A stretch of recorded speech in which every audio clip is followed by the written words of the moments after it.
kami sangat bangga dengan setiap anggota jemaat di ICC Rosemead ini, karena mereka memiliki hati yang mengasihi Tuhan dan roh yang menyala-nyala untuk melayani Tuhan. Buat saya ICC Rosemead itu seperti keluarga, yang dimana saya merasakan kehangatan, keharmonisan, yang membuat saya bisa melihat kebaikan Tuhan, melihat kesetiaan Tuhan di dalam jemaat ICC Rosemead ini. Setiap kali ibadah kami diberkati oleh pujian yang luar biasa yang diurapi oleh Tuhan, dan suasana ilahi, ada sukacita, damai sejahtera. Saya teringat di Efesus 2 ayat 19 yang mengatakan bahwa orang-orang percaya adalah anggota-anggota keluarga Allah. Itulah ICC Rosemead yang kami banggakan. Ayat ini berkata keluarga yang sehat rohaninya. Itu adalah dasar atau pilar daripada gereja yang bertumbuh dan berdampak. Dan visi yang kami miliki di tempat ini sesuai dengan pimpinan Tuhan adalah memuliakan Allah atau exalting God, mengasihi sesama, loving others, dan menjangkau dunia, reaching the world, atau disingkat dengan GLOW. Nilai-nilai pelayanan yang kami miliki bersama untuk menggenapkan visi Allah adalah komitmen dan kerendahan hati atau humility, kemudian relasi atau relationship, integritas atau integrity, servanthood atau hati hamba, dan tanggung jawab atau trustworthiness. Jadi kalau disingkat adalah Christ. Karena kita diciptakan oleh gambar dan rupa Allah, maka kita memiliki potensi yang sangat luar biasa. Itulah sebabnya di ICC Rosemead kami memberikan kesempatan untuk setiap orang percaya bertumbuh dewasa di dalam Tuhan melalui keterlibatan mereka di dalam Bible study atau pendalaman Alkitab, pelayanan, dan juga keterlibatan dalam kelompok-kelompok sel. Sehubungan dengan visi dan nilai-nilai yang kami miliki, itulah kami ingin untuk dapat menjangkau komunitas, kota, dan bangsa-bangsa.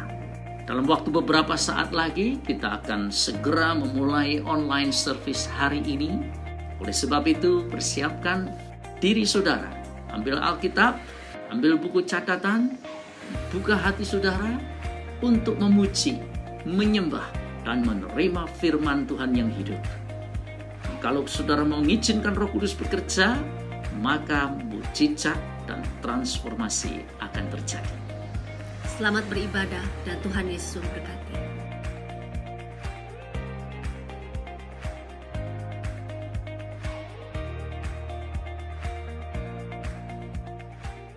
Shalom, selamat bergabung kembali dengan ICC Rosemead Online Service pada hari ini. Saya mengundang Anda semua untuk menyiapkan hati dan pikiran kita memuji Allah kita, karena hanya Dialah yang layak untuk dipuji dan sembah. Dan kita percaya bahwa setiap pujian yang kita naikkan ada kuasa yang mengalir untuk mengubah hidup saya dan saudara. Haleluya.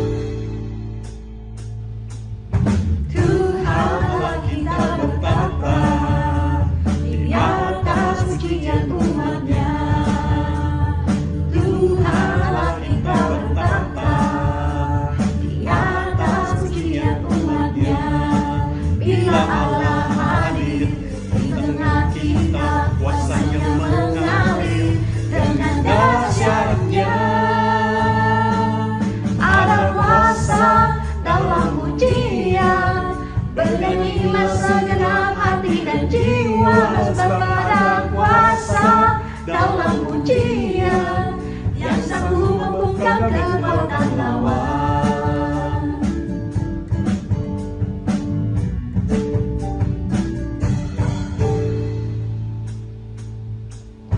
Tuhan Allah kita bertapa di atas pujian-Mu.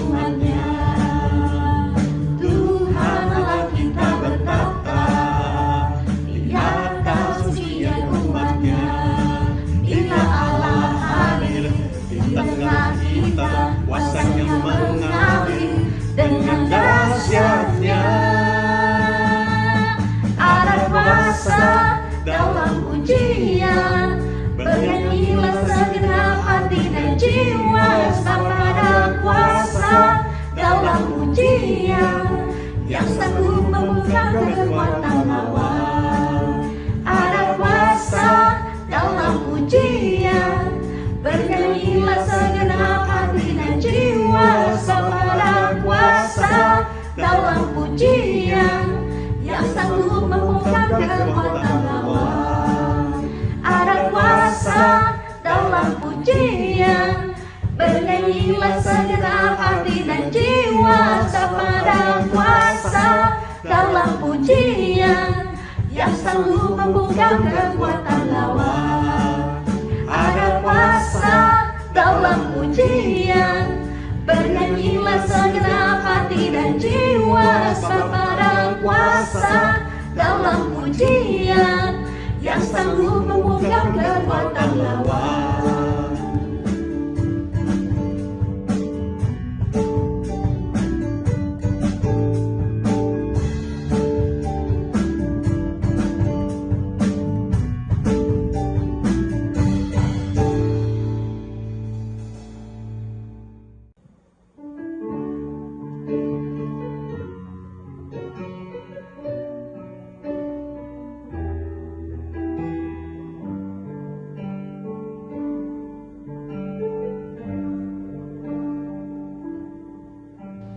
Di dalam segala hal, janjinya tak berubah. Apa yang sudah difirmankan terjadi saat kita percaya. Meskipun 1000 tangan manusia menarikmu jatuh, namun Tuhan yang bela tangannya sanggup membawamu naik ke gunung. Percayalah, Tuhan yang bela.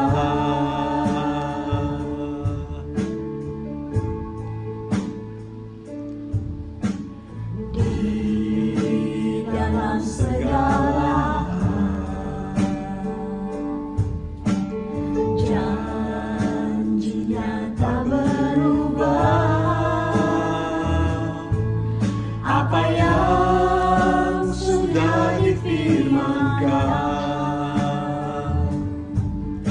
terjadi saat kita percaya. Meskipun 1000 tangan manusia menarikmu jatuh, namun Tuhan yang bela tangannya sanggup membawamu naik ke gunung. Percayalah, Tuhan yang bela.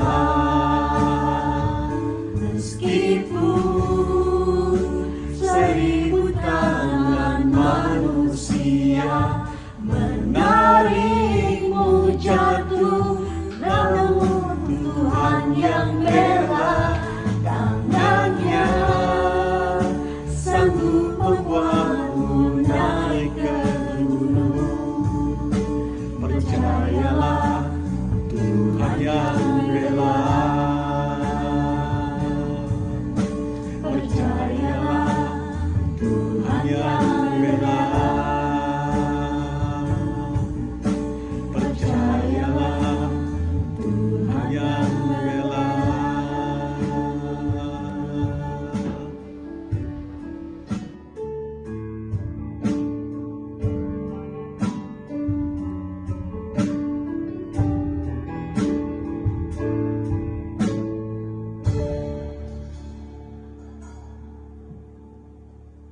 Mari Bapak Ibu di dalam Tuhan, kita akan berdoa sebelum kita sama-sama mendengarkan firman Tuhan. Bapak yang baik, terima kasih untuk kesempatan pagi hari ini. Engkau izinkan kami kembali boleh sama-sama beribadah.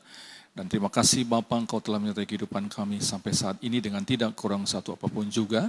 Dan kami percaya terlebih dari segala apa yang kami alami saat-saat ini Tuhan, kami percaya Engkau sedang melatih kami untuk kami menjadi hamba-hamba-Mu yang hidup di dalam kebenaran-Mu Tuhan, dan bahkan kami boleh menjadi saksi bagi dunia, bagi orang-orang yang belum percaya. Untuk itu Bapa di surga, biarlah Engkau mengurapi kami semua tanpa terkecuali, sehingga dalam perenungan sabda-Mu, kami boleh didewasakan dan kami boleh semakin mengerti akan rencana-Mu dalam setiap kehidupan kami. Di dalam nama Tuhan Yesus Kristus, hamba berseru dan mengucap syukur, haleluya, amin. Shalom Bapak Ibu dikasih dalam Tuhan, apa kabar? Tentunya Bapak Ibu semua dalam keadaan baik dan sehat. Ya, demikian pula dengan saya dan dengan seluruh jemaat di Jakarta. Pagi hari ini saya diberikan kesempatan untuk sharing firman Tuhan seturut dengan tema gereja Anda dalam 1 tahun ini yang berbicara mengenai gereja yang tak tergoncangkan. Ya, satu tema yang luar biasa, dan ini tema menurut hemat saya perlu senantiasa didengungkan supaya gereja semakin hari semakin kuat, dan bukan hanya kuat tapi gereja juga dipakai oleh Tuhan untuk menjadi terang bagi dunia, bagi lingkungan di mana kita berada. Sebagai pembukaan saya ingin ajak kita semua membaca firman Tuhan, yang saya akan mengajak kita membuka Alkitab kita, atau nanti Anda bisa melihat di dalam layar monitor yang sudah dibantu untuk Anda dengan cepat karena waktu membatasi kita di dalam ibadah online ini. 1 Tesalonika 3 ayat yang kedua sampai ayat yang ketiga. 1 Tesalonika pasal yang ketiga ayat yang kedua sampai dengan ayat yang ketiga. Demikian firman Tuhan. Lalu kami mengirim Timotius, saudara yang bekerja dengan kami untuk Allah dalam pemberitaan Injil Kristus, untuk menguatkan hatimu dan menasihatkan kamu tentang imanmu, supaya jangan ada orang yang goyang imannya karena kesusahan-kesusahan ini. Kamu sendiri tahu bahwa kita ditentukan untuk itu. Bapak Ibu sekalian Tuhan, firman yang kita baca adalah firman Rasul Paulus yang ditujukan kepada sidang di Tesalonika, tepatnya untuk jemaat di Yudea. Bapak Ibu sekalian Tuhan, satu ayat yang sangat menarik untuk Anda dan saya renungkan dalam pagi hari ini adalah ketika Rasul Paulus mendapatkan sidang di Tesalonika, ada satu suasana yang berbeda di sana. Ya, mungkin secara ekspresi di dalam mereka bertemu dengan Rasul Paulus, atau ketika Rasul Paulus ada di tengah-tengah umat Tuhan di sana, mereka merasakan bahwa ada sesuatu yang perlu diingatkan kembali untuk mereka tetap bersemangat, untuk mereka tetap hidup di dalam kebenaran dan janji Tuhan. Bapak Islam Tuhan, di dalam ayat yang ketiga dikatakan bahwa supaya jangan ada orang yang goyang imannya karena kesusahan-kesusahan. Bapak Ibu Islam Tuhan, tidak bisa dipungkiri bahwa hari-hari ini ujian terhadap iman orang percaya datang begitu dengan kuat sekali. Sebagai orang Kristen, kita mengerti bahwa ketika kita belum hidup di dalam iman, di dalam Kristus Yesus, kita menjadi hamba dosa. Kita hidup dengan keinginan daging kita. Kita hidup dengan arus dunia. Kita hidup dengan godaan dari iblis dan juga dengan orang-orang yang tidak percaya. Sehingga akhirnya kita hidup jauh daripada Tuhan. Nah, Bapak Islam Tuhan, ketika kita mulai hidup di dalam iman kepada Tuhan Yesus Kristus, kita sudah diubahkan dari hamba dosa menjadi hamba kebenaran. Ya, ini bicara soal bagaimana hidup sebagai manusia baru. Dan saya percaya Bapak Ibu sudah mempelajarinya, tentunya sudah sering dengar khotbahnya. Ketika kita hidup di dalam iman, dalam Yesus Kristus, bahwa kita sudah mati dari manusia lama dan kita mengenakan manusia baru. Sebagai orang yang hidup sebagai manusia baru, ada satu tugas yang Anda dan saya harus perhatikan dengan baik-baik. Dari sekian banyak hal yang kita perlu kerjakan, salah satu tugas yang Anda dan saya perhatikan adalah supaya Anda dan saya harus hidup di dalam iman kepada Dia, kepada Tuhan Yesus Kristus. Dan ketika kita ingin hidup beriman dalam Tuhan Yesus Kristus, tentunya tidak mudah. Bahkan Bapak Ibu saudara Tuhan, ada satu istilah mengatakan bahwa semakin tinggi satu pohon, maka akan semakin berasa tiupan angin, terpaan angin. Demikian juga satu gedung, semakin tinggi gedung itu, tentunya gedung itu harus mempunyai fondasi yang semakin dalam dan semakin kuat. Dengan perkataan lain Bapak Ibu saudara Tuhan, Anda dan saya, tentunya Anda dan saya ingin hidup bertumbuh di dalam Tuhan. Anda ingin hidup sebagai orang Kristen yang semakin dewasa. Dan bukan hanya semakin dewasa, Anda dan saya siap menjadi mempelai Kristus. Dengan demikian Bapak Ibu saudara Tuhan, pagi hari ini kita belajar. Untuk apa? Untuk supaya Anda dan saya imannya tidak tergoncangkan. Ya, bicara soal tergoncangkan, tentunya ada satu hal yang mengakibatkan kita tergoncang. Di dalam ayat Tesalonika yang kita baca, nasihat Rasul Paulus kepada jemaat di Yudea, dikatakan bahwa supaya jangan ada orang-orang yang goyang imannya karena kesusahan-kesusahan ini. Jadi Bapak Ibu saudara Tuhan, kondisi dunia pada saat ini dalam keadaan susah. Ya, Bapak Ibu saudara Tuhan, bukan saja di Los Angeles, bukan saja di negara Amerika, bukan saja di negara Asia, dan bukan saja di negara Eropa. Tapi dunia saat ini sedang mengalami kesusahan. Tentunya kita tahu dan Anda dan saya masih merasakannya tentang pandemi COVID-19 ini. Yang membuat kita semua menjadi terkekang. Tidak sebebas sebagaimana sebelum-sebelumnya. Tentunya ada sebagian orang bersyukur ya karena memang dia bisa bekerja di rumah dan kemudian dia bisa hidup dengan tenang. Dan juga ada orang yang menjadi satu problem dalam hidupnya. Karena biasanya dia punya mobilitas yang tinggi, tapi sekarang dia harus mengalami yang namanya new normal, kehidupan yang baru. Tidak sebebas seperti sebelumnya. Dan yang paling mengerikan adalah ketika orang Kristen tidak mengerti di balik perkara ini. Ya, Bapak Ibu saudara Tuhan, mari kita lihat firman Tuhan tentang hal-hal yang terjadi dalam dunia ini tidak terjadi dengan begitu saja. Saya percaya Bapak Ibu, pandemi COVID-19 ini ada hikmah di baliknya dan Anda dan saya khususnya sebagai orang yang percaya kepada Tuhan Yesus Kristus, Anda harus mengerti bahwa Anda dan saya sesungguhnya sedang didewasakan iman kita. Dan iman kita sedang dilatih supaya semakin kuat.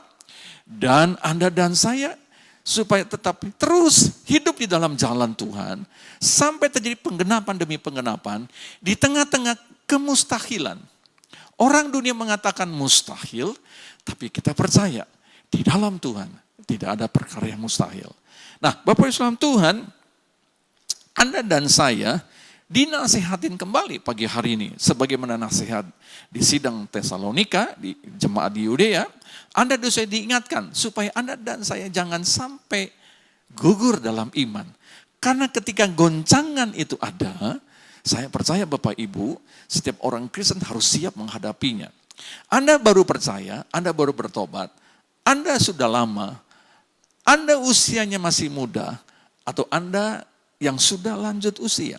Kita semua ketika hidup di dalam iman kepada Yesus Kristus, tentunya kita akan mengalami ujian iman. Dan ketika kita mengalami ujian iman, tentunya ada goncangan di sana. Ada goncangan-goncangan yang terjadi di sana. Ya, ada yang goncangan yang kecil, ada goncangan yang besar. Bapak Ibu saudara Tuhan, mari kita lihat kebenaran firman Tuhan. Rasul Petrus pernah diingatkan secara individu. Ya, dikatakan di dalam Lukas 22, 31, 32. Simon, Simon, lihat, iblis telah menuntut untuk menampi kamu seperti gandum. Tetapi aku telah berdoa untuk engkau, supaya imanmu jangan gugur. Perhatikan Bapak Ibu, Rasul Paulus mengingatkan, jangan sampai imanmu apa? Gugur. Sebelum gugur, pasti ada goncangan di sana. Dikatakan bahwa, dan engkau, jikalau engkau sudah insaf, kuatkanlah saudara-saudaramu. Bapak Ibu, ketika goncangan itu ada, itu merupakan satu ujian. Sampai seberapa kuat iman kita. Ya, ketika ada goncangan, bisa saja kita jatuh. Bisa saja, karena itu merupakan satu ujian. Tetapi firman Tuhan mengatakan bahwa kita harus bangkit dan kita harus kembali berjalan. Ada yang mengatakan bahwa iman itu seperti kita sedang melatih otot. Ya, bicep kita ini. Kalau Bapak Ibu yang suka segar, suka kebugaran begitu ya. Bapak Ibu tentu melatih otot Anda, bicep Anda. Mungkin melatih dengan 1 kilo terlebih dahulu. Berapa kali Anda bisa mengangkat, melatih bicep Anda dengan barbel yang 1 kilo. Bisa 20 kali, 40 kali, 60 kali. Lalu Anda ganti dengan yang lebih berat, 2 kilo. Lalu Anda coba melatih, bisa 30, 40, 60. Kemudian latih, meningkat sampai 5 kilo dan seterusnya. Demikian juga dengan iman kita. Tuhan sedang melatih kita. Tetapi Tuhan tidak inginkan Anda dan saya gugur. Seperti pesannya kepada Rasul Petrus. Dan juga Tuhan ingatkan kepada Paulus dan Barnabas. Melalui Paulus dan Barnabas, Tuhan juga mengingatkan kepada sidang di Lystria, Iconium, dan Antioquia. Mari kita baca ya ayatnya. Kisah Rasul 14 ayat 21 dan 22. Demikian bunyi firman Tuhan. Kisah Rasul 14, 21 sampai dengan 22. Paulus dan Barnabas memberitakan Injil di kota itu. Yaitu di kota Derbe. Dan memperoleh banyak murid. Lalu kembalilah mereka ke Listra, Iconium dan Antioquia.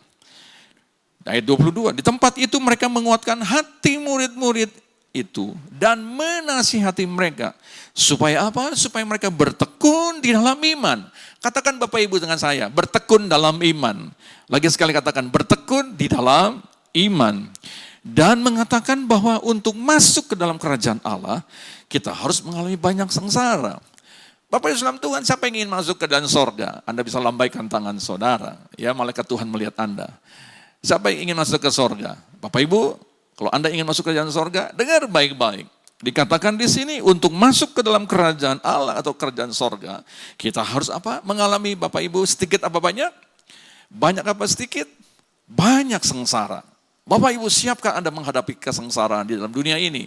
Ketika Anda sedang melatih, ketika Anda sedang diajar oleh Tuhan, untuk supaya Anda mempunyai iman yang tidak tergoncangkan, sehingga akhirnya gugur.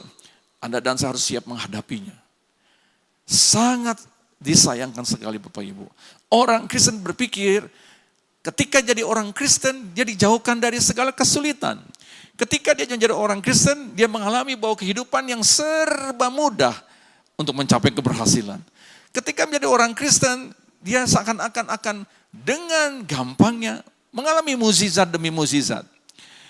Bapak Ibu saudara Tuhan, pagi hari ini Anda dan saya semakin dalam pemahaman iman kekristenan. Tuhan mengatakan bahwa Anda dan saya ketika ingin masuk kerajaan sorga harus mengalami banyak sengsara. Tentunya sengsara di sini bukan akibat dosa. Sengsara ini adalah bagian proses di dalam Anda dan saya mengalami kedewasaan dalam iman. Bapak Ibu saudara Tuhan, 1 Tesalonika 2 ayat 15 sampai 16 berkata begini. Bahkan orang-orang Yahudi itu telah membunuh Tuhan Yesus. Dan para nabi telah menganiaya kami. Rasul Paulus juga mengalaminya. Apa yang berkenan kepada Allah tidak mereka pedulikan. Dan semua manusia mereka musuhi. Karena mereka mau menghalang-halangi kami memberitakan firman kepada bangsa-bangsa lain untuk keselamatan mereka. Demikianlah mereka terus-menerus menambah dosa mereka. Sampai genap jumlahnya. Dan sekarang murka telah menimpa mereka sepenuh-penuhnya. Bapak Ibu, rupanya sengsara itu bisa secara lahiri ya. Secara jasmani. Tetapi secara jiwani juga bisa terjadi. Di dalam ayat 1 Tesalonika 2, 15-16 yang kita baca dikatakan bahwa orang Yahudi itu membunuh Tuhan Yesus dan bahkan para nabi telah dianiaya secara fisik. Tetapi satu sisi juga bisa terjadi namanya intimidasi. Ya, sehingga pemberitaan Injil tidak bisa disebarluaskan pada zaman itu. Sehingga Rasul Paulus mengingatkan kepada Anda dan saya bahwa mengiring Tuhan Yesus Kristus, menjalankan iman dalam Tuhan Yesus Kristus, ketika Anda ingin menjadi saksi Tuhan, Bapak Ibu, kita hidup di dalam Tuhan bukannya sebagai kita lagi, tetapi Kristus yang hidup dalam kita. Dengan perkataan lain, segala tingkah laku kita, perkataan kita, sikap hidup kita, itu semua tertuju untuk kesaksian bagi kemuliaan nama Tuhan.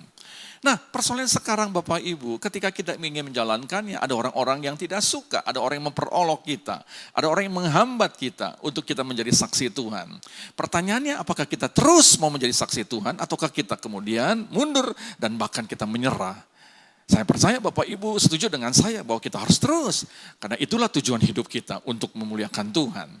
Nah, Bapak Ibu dalam Tuhan, melihat kondisi dunia saat ini juga mengakibatkan kesengsaraan itu bisa terjadi. Sebagaimana awal saya katakan, dengan kondisi pandemi COVID ini, tentunya membuat Anda dan saya tidak nyaman. Ya, bahkan bisa terjadi yang namanya kesedihan yang berkepanjangan. Setelah 1 tahun, khususnya di Jakarta, melewati dalam masa pandemi COVID, sudah banyak peristiwa demi peristiwa yang terjadi. Ya, baik pasien yang disembuhkan, maupun pasien COVID yang harus meninggal dunia. 1 bulan ini ada 2 orang dekat saya, teman sekolah SD saya dipanggil Tuhan, dan saudara sepupu saya. Lalu bulan sebelumnya ada teman sepelayanan juga dipanggil Tuhan. Bapak Ibu, saya berdoa, Bapak Ibu yang bersama-sama pagi hari ini dalam ibadah online, saya berharap Bapak Ibu semua punya satu pemikiran yang dewasa di dalam menghadapi COVID-19 ini. Ya, saya mengikuti dari jauh, maksudnya dari jauh itu melalui berita demi berita. Rupanya bukan saja di satu kota, di satu negara, di mana ada segelintir masyarakat yang tidak suka dengan larangan demi larangan. Ya, sekarang di mana-mana punya keseragaman, harus pakai masker. 1. Kedua, sudah punya keseragaman. Kita saling curiga antara satu dengan yang lain. Maksudnya curiga bahwa kita berhadapan dengan orang yang OTG, orang tanpa gejala karena COVID. Yang ketiga, kita semua tentunya harus menjaga jarak dan sering menggunakan hand sanitizer untuk supaya tetap dalam keadaan sehat. Dan kita punya pola hidup yang harus betul-betul disiplin. Nah, sebagian orang tentunya, saya katakan ulangi lagi, itu satu kesengsaraan tentunya ya, nggak enak. Makanya kita suka melihat ada berita-berita di televisi, ada orang yang tidak mau pakai masker karena berbagai macam alasan. Ada orang yang tetap berkerumun dengan berbagai macam alasan. Dan ada orang juga yang tidak mau tinggal di rumah dan masih berkeliaran sampai malam hari. Bapak Ibu dalam Tuhan, sebagai orang Kristen bagaimana kita menghadapinya? Tentunya kita harus belajar supaya kita ini bisa menjadi saksi. Bukan hanya kita bertekun dalam iman dalam bentuk diri kita sendiri, tapi kita menjadi model buat orang-orang di luar di sana. Bapak Ibu, mari kita lihat sedikit ayat firman Tuhan tentang kondisi akhir zaman. Dikatakan kita bicara mengenai kesengsaraan.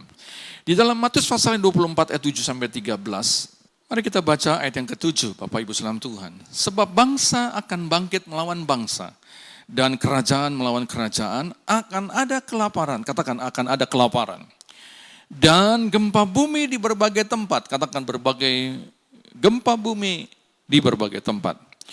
Akan tetapi semuanya itu barulah permulaan penderitaan menjelang zaman baru. Katakan zaman baru. Pada waktu itu kamu akan diserahkan supaya disiksa. Dan kamu akan dibunuh dan akan dibenci semua bangsa oleh karena namaku. Ayat yang ke-10 dikatakan bahwa dan banyak orang akan murtad. Katakan banyak orang akan murtad. Dan mereka akan saling menyerahkan, saling membenci. Katakan saling membenci. Banyak nabi palsu akan muncul dan menyesatkan banyak orang. Dan karena makin bertambahnya kedurhakaan, sebutkan makin bertambah kedukaan. Tetapi orang yang bertahan sampai pada kesudahannya akan selamat. Bapak Ibu dalam Tuhan, dalam kitab Injil Matius pasal 24 diingatkan lagi sekali. Bagaimana iman kekristenan itu akan mengalami namanya goncangan. Dan goncangan ini bukan sekedar goncangan biasa, tapi goncangan yang berat, goncangan yang besar. Bapak Ibu, Dikatakan di sini ayatnya bahwa akan ada kelaparan. Di Amerika belum lama terjadi kerusuhan dan terjadi namanya penjarahan di mana-mana. Ya, tentunya ada case yang mengakibatkan itu. Tapi poin saya adalah ketika orang mulai panik, ketika orang sudah mulai tidak lagi punya pegangan hidup, ketika menghadapi satu peristiwa yang menyedihkan atau yang mengecewakan, membuat orang tidak lagi takut akan Tuhan. Mereka akan melakukan segala sesuatu dengan semaunya diri sendiri. Kalau bahasa Jakarta semaunya gue. Ya, ingin menunjukkan bahwa kami bisa melakukan sesuatu yang lebih buruk atau lebih hebat daripada orang yang mengganggu kami. Bapak Ibu saudara Tuhan, saya melihat frekuensi ini semakin hari akan semakin dahsyat, semakin banyak. Lalu dikatakan bahwa orang akan saling membenci. Ada orang membenci dalam hal perkara besar. Karena dia ditipu. Karena dia dikhianati. Karena ia dicurangi. Karena ia dibohongi. Sehingga akhirnya dia benci sekali. Tapi ada orang juga tanpa sebab membenci. Ya Bapak Ibu saudara Tuhan. Saya berharap Bapak Ibu dengan vote yang baru terjadi tidak saling membenci ya.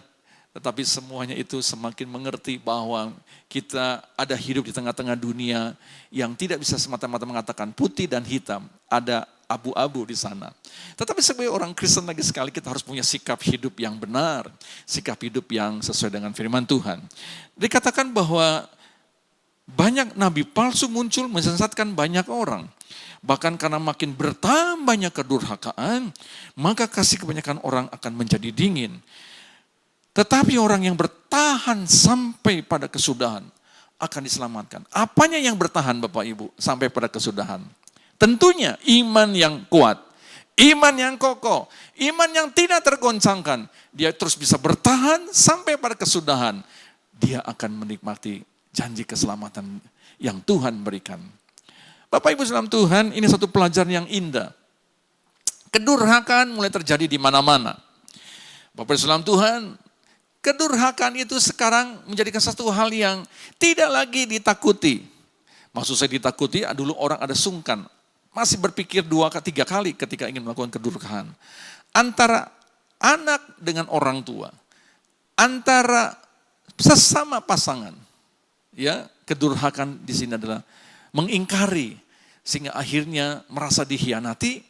Dan kemudian akhirnya mereka hidup tidak lagi di dalam sebagaimana janji nikahnya.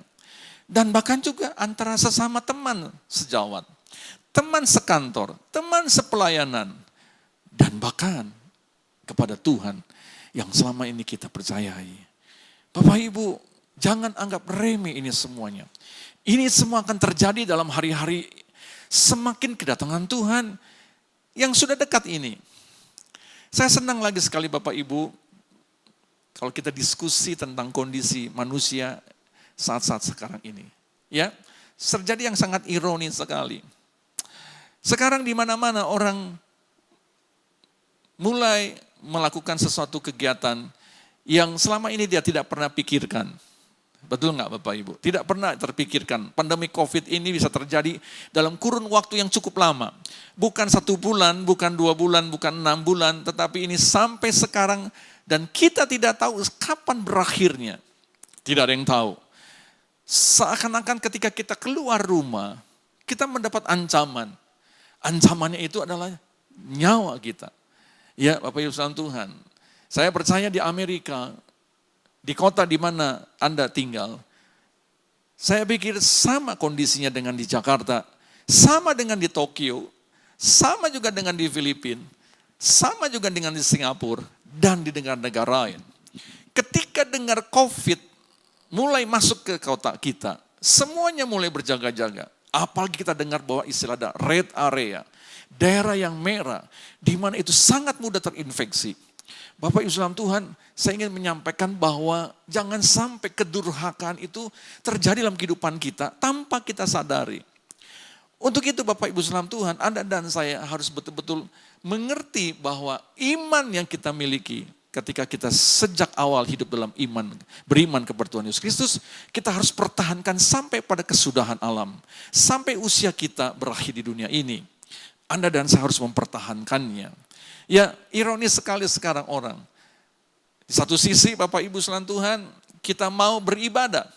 Tetapi kita tidak punya tempat ibadah. Bisa melalui online. Saya bersyukur dengan kecanggihan teknologi, sekarang semuanya bisa menyaksikan ibadah. Ya, bisa di mobil, bisa di rumah, bisa di jalan raya ketika Anda lagi menunggu kendaraan. Kalau Anda menaikkan kendaraan umum misalnya, atau menunggu teman, Anda bisa menyaksikan semuanya. Ya, dalam waktu kapan saja. Tetapi satu sisi Bapak Ibu sekalian Tuhan, seringkali anak-anak Tuhan ketika kehidupan iman mereka tidak pelihara, ketika mereka mengalami ada sesuatu perubahan dalam kehidupan kebiasaan sehari-hari, yang sekarang tidak lagi beribadah di tempat sebagaimana mestinya disebut dengan gereja, seringkali terjadi namanya degradasi kerohanian. Bapak Ibu, saya bersyukur gereja di mana tempat saya melayani, sudah kurang lebih 6 bulan kita sudah melakukan ibadah offline. Ya, maksud saya di dalam gereja. Tentunya dengan protokol yang sesuai dengan pemerintah anjurkan, dengan menjaga jarak, memakai masker, dan mencek suhu ketika masuk ruangan. Dan juga kita berharap mereka mencuci tangan, dan kalau keadaan sehat, kalau sakit jangan masuk, jangan hadir.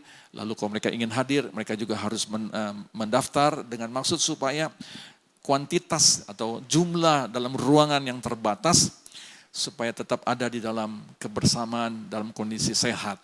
Ya, selebihnya kalau tidak bisa, silakan ibadah online. Yang menjadi masalah Bapak Ibu sekalian dalam Tuhan, yang sering kali saya dengar dan diskusi dari para hamba-hamba Tuhan, ketika kami ada fellowship dengan sesama hamba Tuhan, saya mendengar bahwa banyak sekarang umat Tuhan yang mengalami degradasi atau penurunan di dalam kerohanian. Ya, Bapak Ibu sekalian Tuhan, dengan berbagai macam alasan, sekarang orang-orang Kristen dengan mudah mengatakan, saya tidak bisa datang ke gereja karena pandemik. Betul. Tapi kalau ada gereja yang membuka di dalam ibadah, tapi mereka juga mengatakan saya lebih aman di rumah. Betul secara logika. Tetapi pertanyaannya ketika mereka beraktivitas dari Senin sampai dengan Jumat, apakah mereka tidak pernah khawatir? Pertanyaannya, mereka dengan mudah pergi ke mall, mereka pergi makan di mana saja, mereka dengan mudah untuk melakukan itu tanpa ada rasa kekhawatiran yang berlebihan. Tetapi ketika mereka punya kewajiban untuk beribadah, kalau memang ada kesempatan, seringkali mereka menghindar dan mereka mencari tempat yang nyaman. Dan saya berdoa di dalam suasana kenyamanan itu, mereka bisa bertahan di dalam suasana hadirat Tuhan. Dan mereka bisa bertahan di dalam iman mereka ketika mereka ada di dalam suasana di mana mereka tidak inginkan, ya, dalam pekerjaan yang semakin sulit, dan tidak sedikit juga ada yang mengalami pemutusan hubungan kerja, dan juga tidak sedikit juga perusahaan-perusahaan yang mengalami kerugian dan seterusnya. Bapak Ibu Tuhan, kembali lagi dalam poinnya, di dalam soal kedurhakaan. Nah, di dalam Wahyu 12 ayat yang keempat berkata bahwa ada sepertiga dari bintang itu akan gugur. Apa yang mereka alami? Dikatakan dalam Wahyu 12 ayat keempat. Dan ekornya menyeret sepertiga dari bintang-bintang di langit dan melemparkannya ke atas bumi. Dan naga itu berdiri di hadapan perempuan yang hendak melahirkan itu untuk menelan anaknya. Segera sesudah perempuan itu melahirkannya. Bapak Ibu Tuhan, jelas dikatakan bahwa akhir zaman ini akan terjadi namanya orang-orang Kristen yang berguguran dalam iman. Ada sepertiga dikatakan bintang-bintang di langit. Bapak Ibu, ini bukan sekedar bicara bintang yang ada di langit, tapi ini juga bicara soal nubuatan tentang bintang, bicara orang anak-anak Tuhan yang bercahaya. Jadi Bapak Ibu, ini bukan sekedar jemaat biasa. Ini bukan sekedar umat Tuhan biasa. Tetapi umat Tuhan, hamba-hamba yang dipakai dengan luar biasa. Yang sudah menyaksikan akan kebesaran Tuhan. Firman Tuhan berkata, sepertiga dari bintang-bintang di langit itu akan diseret, dan dilempar ke atas bumi. Jadi Bapak Ibu, ini satu peringatan yang besar buat Anda dan saya. Dan gereja Anda mengingatkan kembali, mari jadilah orang Kristen yang tetap kuat. Gereja yang tidak tergoncangkan, di mana umat Tuhan di dalamnya, hidupnya tetap bertekun dalam iman kepada Tuhan. Saya mau akhiri dengan kesimpulan kalau begitu Bapak Ibu. Ya, bagaimana kita bisa memiliki iman yang tidak tergoyahkan, tidak tergoncangkan di tengah ujian dan pencobaan yang kita akan hadapi. Bapak Ibu dengar baik-baik lagi sekali. Kita tidak tahu kapan ujian itu datang dalam keadaan yang besar, yang berat. Bisa seketika, bisa terjadi. Bentuknya apa? Bisa masalah ekonomi, bisa masalah kesehatan, bisa masalah keluarga, bisa masalah bisnis dengan kolega bisnis Anda, dan seterusnya. Yang penting adalah semuanya itu membuat hubungan Anda dengan Tuhan itu menjadi tidak baik. Kerohanian Anda tidak menjadi baik karena ada satu masalah yang sedang dihadapinya. Ada 3 hal yang dengan cepat saya ingin bagikan. Bagaimana kita bisa memiliki iman yang tak tergoyangkan di tengah ujian dan pencobaan. Yang pertama, Kolose 1 ayat ke-23. Demikian bunyi firman Tuhan. Sebab itu kamu harus bertekun dalam iman. Tetap teguh dan tidak bergoncang. Jangan mau digeser dari pengharapan Injil yang telah kamu dengar dan yang telah dikabarkan di seluruh alam di bawah langit. Dan yang aku ini, Paulus, telah menjadi pelayannya. Bapak Ibu, yang pertama tentunya Rasul Paulus mengingatkan kepada sedang Kolose dengan contoh dari peristiwa di Tesalonika. Dikatakan kalau kita umat Tuhan ingin hidup sebagai orang Kristen yang kuat di dalam iman, kita harus hidup bertekun dalam iman. Maksudnya apa bertekun dalam iman? Ya, Anda harus jalankan dari hari ke hari dengan beriman atas segala apa yang Anda lakukan. Anda bangun pagi hari, Anda bersiap-siap untuk bekerja, Anda beriman. Hari ini Anda akan sukses di dalam pekerjaan Anda. Bangun pagi hari ketika Anda siap-siap untuk sekolah mungkin online, yang masih studi, Anda berpikir Anda akan menjadi pelajar yang berprestasi. Anda bangun pagi hari, Anda mengucap syukur. Dan Anda percaya bahwa sepanjang hari ini Anda akan hidup takut akan Tuhan dan menjalankan setiap perintah firman Tuhan. Jadi Bapak Islam Tuhan dikatakan itulah ciri-ciri orang yang bertekun dalam iman. Dan tetap teguh dan tidak bergeser dari pengharapan Injil. Bapak Ibu Islam Tuhan, tentunya Injil atau Alkitab, kitab suci yang kita miliki, itulah menjadi dasar di dalam kita memiliki iman.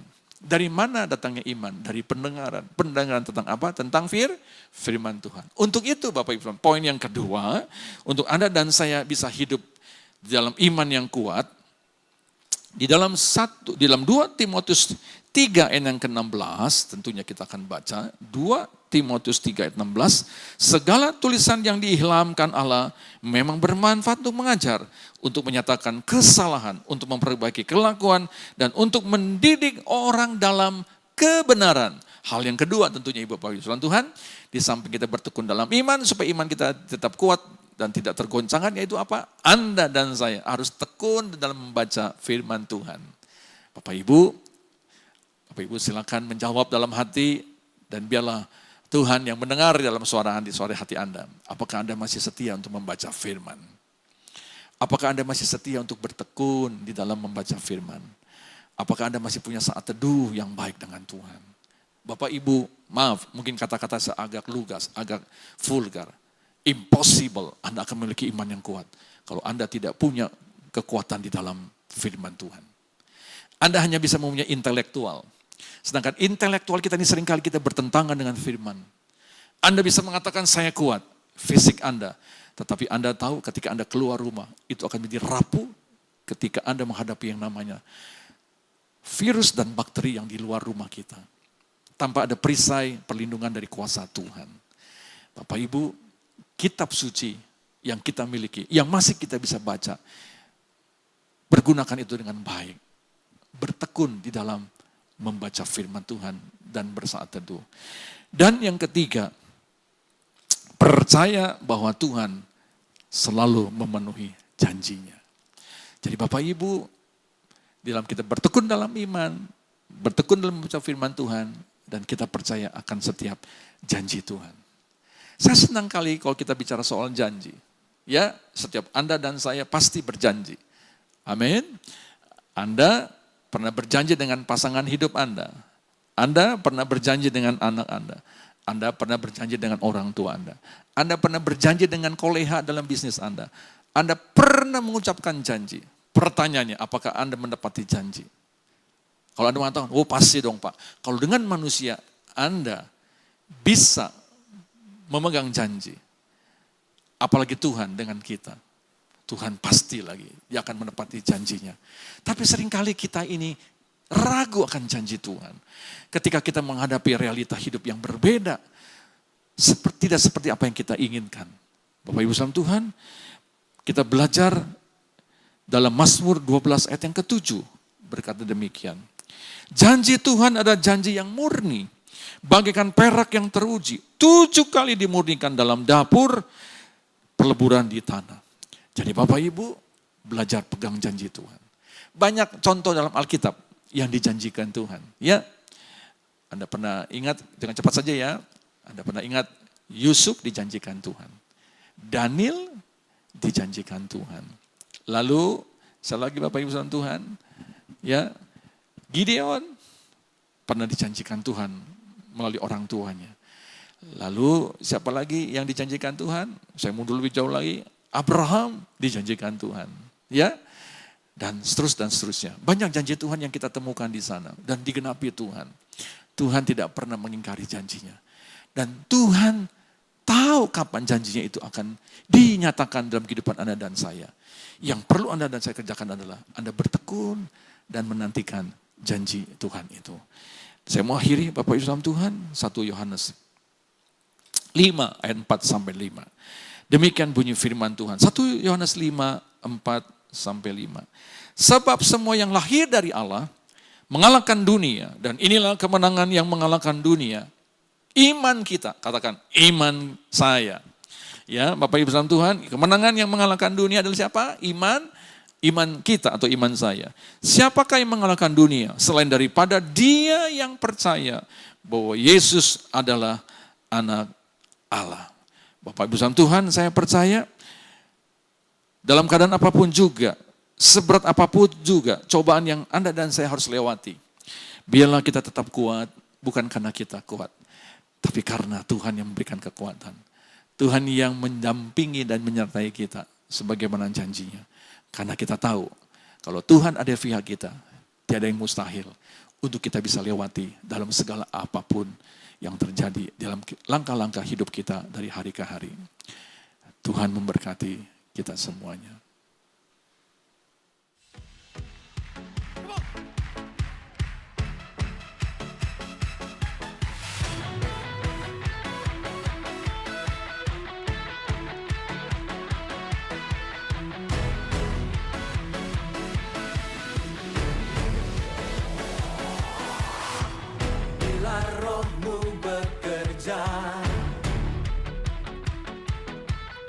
Tiada yang dapat hentikan. Ada lawatan besar membakar hati yang menyembah. Katakan kami siap, nyatakanlah bumbung dahsyat kuasa-Mu tak pernah berubah. Kau yang terhebat takkan terkalahkan. Bumbung dahsyat lawatan-Mu tercurah atasku. Kau yang terhebat takkan terkalahkan. Tepuk tangan dong yang paling meriah bagi Tuhan kita. Roh-Mu bekerja di dalam kami. Bila Roh-Mu bekerja, tiada yang dapat hentikan. Ada lawatan